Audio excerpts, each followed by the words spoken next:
Rock. Wayne Johnson and Steve traveling the road, stunning the hell out of each other. Hey, yo, Scott Hall can get one. How about Kevin Nash? Still 6'10" somehow after getting stunned. HBK, NXT starts in 20 minutes. Man, best stunner of all time, ladies and gentlemen. Certainly a moment I did not expect. Once you get your face busted by Steve, you choke down to Steve Rogers to hope to ease the pain. It's a move that brought the world to its feet, and obviously one of the reasons why the man is considered a GOAT in all conversations. Let's get to it. This is the inaugural Immortal Moment entering into the WWE Hall of Fame. WrestleMania 13 in Chicago. No disqualification. Submission match. Stone Cold Steve Austin versus Bret the Hitman Hart.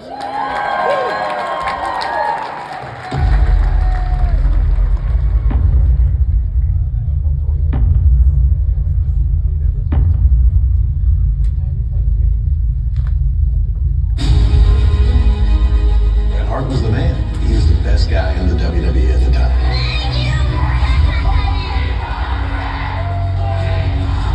Stone Cold Steve Austin. He was the baddest mug around. If you put the letter S in front of Hitman, you've had my exact opinion of Bret Hart. Well, this is hellfire and brimstone when these two get together. This rivalry is far, far from over.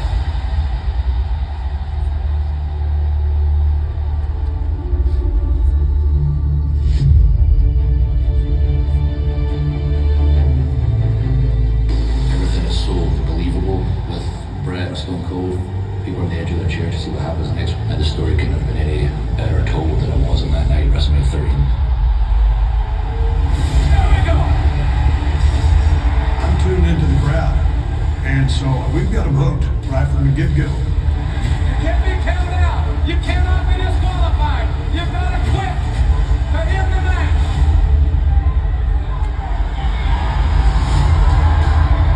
These two men are firing each other.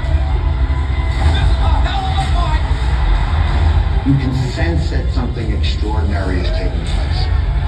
Austin's been busted open. Oh, he's busted bad. Steve absorbed an incredible amount of punishment. He's gonna look out in sharpshooter. He's gonna run.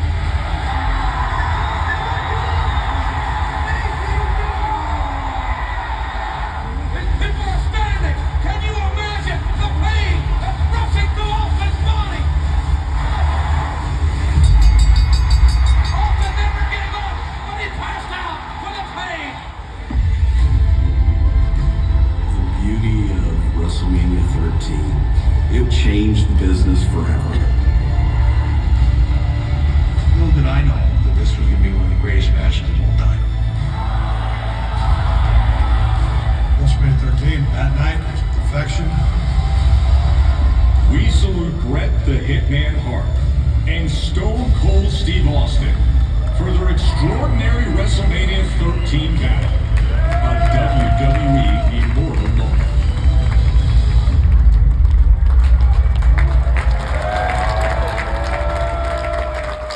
And who better to induct this immortal moment than, well, the man who hails from the city where this great match took place. The second city saint, if you will. Ladies and gentlemen, CM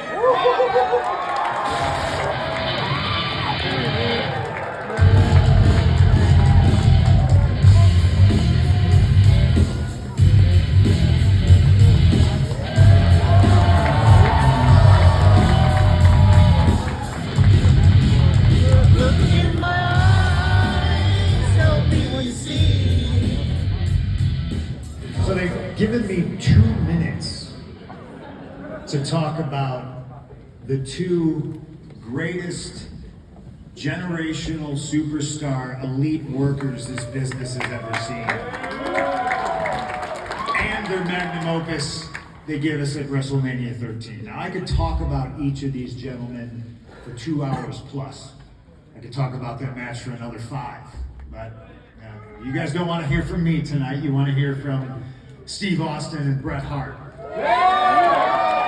I think as human beings, as performers, as artists, we speak in absolutes and hyperbole too often. This guy is the worst wrestler I've ever seen. You hear it all the time. This is the greatest match I've ever seen. I think the hyperbole and the absolutes should be reserved for these two men in this match. It is the greatest match in WrestleMania history. It's perfect.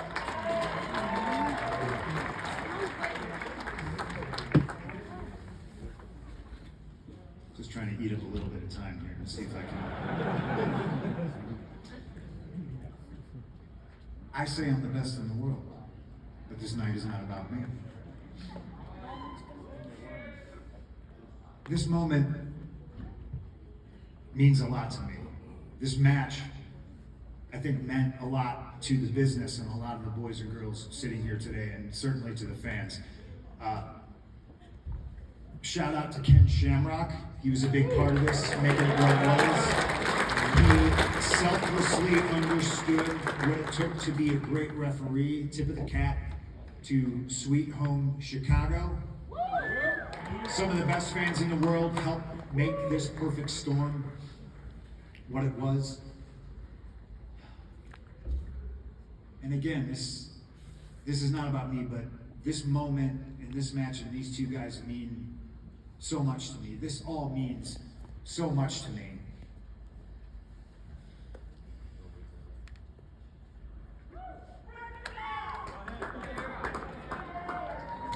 Because all I've ever tried to do is walk in the shadow of giants. All I will continue to do, and I'm doing quite literally right now, is follow in the footsteps of the legends and fill the boots of the people that I idolized when I was a kid. I've been fortunate to have a lot of mentors in this business. Some of them aren't here with us anymore. Harley's gone, Eddie's not with us, Harry isn't here anymore, Roddy has passed on. I think it's important to say how grateful I am and thankful I'm here today.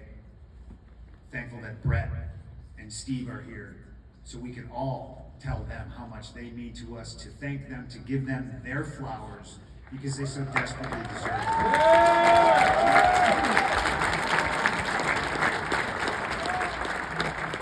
So please join me in giving the flowers and showing love to two of the greatest superstars of all time. My mentors, my idols, my friends, Stone Cold Steve Austin and Bret the Hitman Hart.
It's a huge honor to be the first guy to get 3 Hall of Fame rings.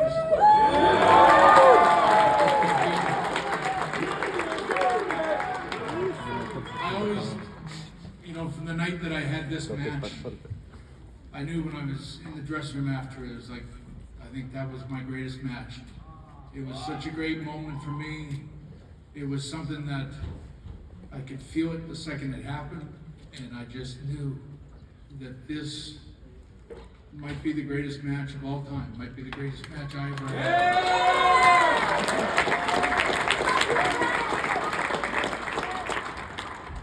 There's a famous French painter that once said, his name's George Braque. He once said, art is a wound turned to light. And for me, I've always thought that was the perfect statement about this match. And for me, just having this match with Steve Austin, you know, I'll say that Steve and I always got along really well. We were good friends. But, you know, there's something that is goes beyond, you know, being friends in wrestling. And what it is it's trust and respect. Yeah. There's always a lot of trust, and there's always a lot of respect. And when we had that match, that's the one thing that I remember the most, is that there was this respect between each other and the trust between each other. And that's what means the most to me right now standing here, is that that's how you do magic in wrestling, is when you have that trust and respect. You can't be a great wrestler without having that. And I had it with a lot of wrestlers, but for me, the one guy that stands out the most as having the most respect and the most trust was this guy right here.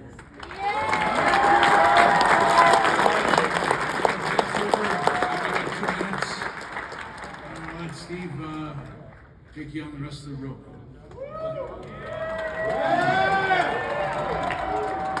Man, I've talked about this match so much. You come out here and blow smoke up Bret's ass and my ass and just sit hey, that's the gig. It happened to be a real good house in Chicago that night. Chicago seemed to be a stronghold for me. Bret and I went to the finish room, got the marching orders. I didn't think much of it. I kind of doubted it. Bret and I were sitting on the apron kind of talking. I went back. Double back to the old man, said, hey man, you think it's gonna work? He goes, oh goddamn. See, so I went back out there and started talking with Bret.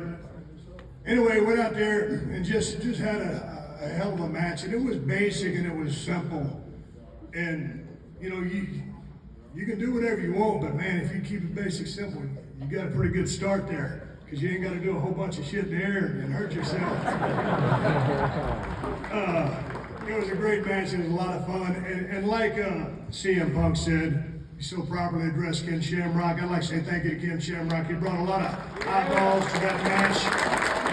The only thing that pissed me off is some bitch is so jacked up. I mean, hell, me and Bret looked like shit compared to Shamrock. But it was great. He looked like a million bucks. Hell, he's worked the pay-per-view all by himself. And then I want to thank also on the just the way it was. There was three guys doing commentary on that match, and they made that match. And one was Vince, and he was dropping a lot of stuff in that match because he saw the vision. I was a trash-talking, redneck heel, and he saw a long-range Steve being an anti-hero babyface. I knew what we was going to do, but I didn't know what it was going to become. Jumping Jim Ross and Jerry Lawler, two of our best friends. You saw the match. You felt what me and Bret were doing. It was personal. It was real. And with those three guys doing the commentary, they laid down the soundtrack to back up every single thing we did. And it was a combination of that crowd, the story, and everything coming together. Like Bret said, the respect that we had, but the animosity that was, portrayed out there on the show on a week-by-week basis on Monday Night Raw. It was just a great time in my life, and kind of makes me goddamn almost a little bit speechless, because you see those packages and they put them together so good. Hell, I damn near started to cry back there in the back, because it was such a good memory for me to look at all those pictures and that video reel of what Bret and I did that night. And I just think it's a very appropriate time to drink some fucking beer. I sure would appreciate it, because I'm about to start crying, and I might get a hangover tonight, and I look like that damn thing right there that they made for me. I don't know if you want to drink a beer, but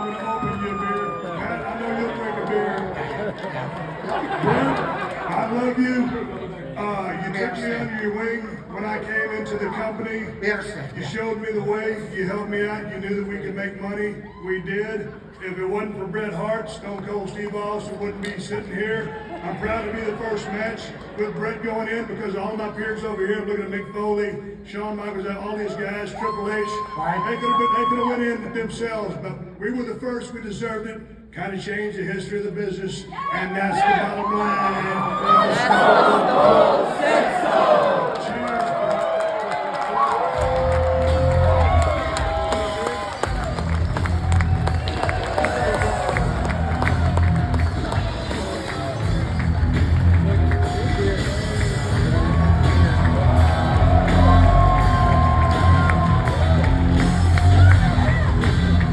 Ladies and gentlemen, more to come, including our main event, 2025